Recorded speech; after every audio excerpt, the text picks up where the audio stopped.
मानसेरा से एक बहन ने ये सवाल किया है कि हम किसी से इलाज करवा रहे हैं और काफी अरसे से इलाज करवा रहे हैं। हमारी पूरी फैमिली के ऊपर जादू का मसला है, जिन्नात के इश्यूज भी हैं। तो हमारे मुआलिज ने हमें बताया है कि आपने गोश्त नहीं खाना। अब हमारे मुआलिज हज पे चले गए हैं। अब उनसे हमारा राब्ता नहीं हो पा रहा। तो काइंडली आप हमें ये बताएं कि हम गोश्त खा सकते हैं कुर्बानी का, क्योंकि हमारे वालिद ने हमारे ऊपर गोश्त की पाबंदी लगाई है। आप हमें इस बारे में रहनुमाई कीजिएगा, शुक्रिया। हाँ, ये बड़ा अहम सवाल है और अक्सर तौर पर आम वालजीन जो है वाकई ही गोश्त की पाबंदी लगाते हैं, और उनकी वजह ये होती है कि जहाँ परहेज मुमकिन होती है कि जहाँ आम रूटीन में के इलाज ना हो रहा हो, तो वहाँ कुछ परहेजात करके इन मुआलिजीन जो है परहेजात करवा के अपना इलाज शुरू करते हैं। इन गोश्त के साथ एक वाकई ही ताल्लुक है जिन्नात का, शयातीन का, जिसकी वजह से इंसान के ऊपर अटैक होते रहते हैं।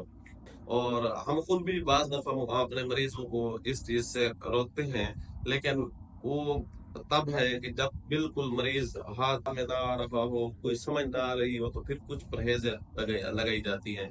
यहाँ ये बात याद रखिएगा कि कुर्बानी का जो गोश्त है ये आम गोश्त से, आम जानवरों से ये बिल्कुल मुख्तलिफ है। अल्लाह तबारक व तआला के फरीजे की अदायगी हो रही होती है, और इस गोश्त के अंदर अल्लाह ने शिफा रखी हुई है। हम तो अपने मरीज जितने भी होते हैं जिनकी पाबंदियां लगाई भी होती हैं, तो हम कुर्बानी के दिनों में उनकी पाबंदियां खोल देते हैं और उनको कह देते हैं आप खाएं, इससे कोई किसी किस्म का नुकसान। और अल्हम्दुलिल्लाह सुम्मा अल्हम्दुलिल्लाह कभी भी कोई शिकायत नहीं है कि हमने किसी मरीज को कहा हो कि आप गोश्त खा लें कुर्बानी का, उसने खाया हो फिर उसको नुकसान हुआ। ऐसे सैकड़ों मरीज हैं जो आम रूटीन में एक बोटी भी अपने मुंह में डाल लें, तो बल्कि गोश्त देख लें तब भी उनको दौरे पड़ना शुरू हो जाते हैं। लेकिन कुर्बानी का गोश्त खाया है अल्हम्दुलिल्लाह सुम्मा अल्हम्दुलिल्लाह, 1% भी उनकी तबीयत नहीं बिगड़ी।